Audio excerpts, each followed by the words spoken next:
Копия самолета, на котором летал герой Советского Союза Алим Байсултанов, вернулась на свое привычное место в 19-й школе Нальчика. Воздушное судно находилось на реставрации 5 месяцев. Над ним трудились инженеры крупной авиакомпании «Минвод». Привели в порядок обшивку, заменили поврежденные детали корпуса.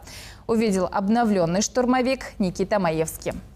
Самолет вернулся в республику 3 ноября в разобранном состоянии. Крылья аккуратно упакованы, фюзеляж сияет новизной. Цвета, как у боевой машины, и, конечно, красная звезда на боку.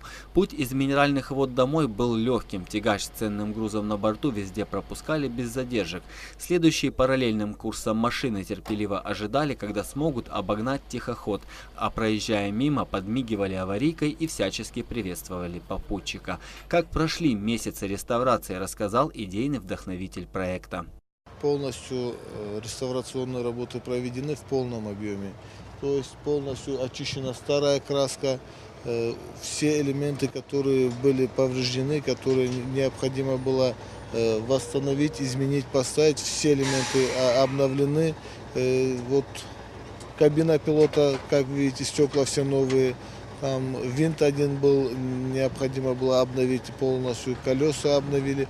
В общем, все работы, которые были связаны с восстановлением, с реставрацией самолета, в полном объеме были проведены. Символу героического прошлого еще пришлось постоять, пока козырек главного входа 19-й школы, он же постамент, должным образом не укрепили. Самолет немного прибавил в весе, и в учебном заведении решили перестраховаться. Все-таки речь идет о безопасности детей. Все готово к установке. Вот-вот самолет займет свое законное место. События освещают наши потенциальные сотрудники. Здравствуйте, с вами корреспондент Шарданов Рамазан, и мы берем интервью у учеников этой школы. Здравствуйте, как вам новый самолет? Какой он? Он был сначала старый, там все было разбито, стекла. Вот сейчас я вот посмотрел на него, вот он стал лучше видно, крылья, все остальное.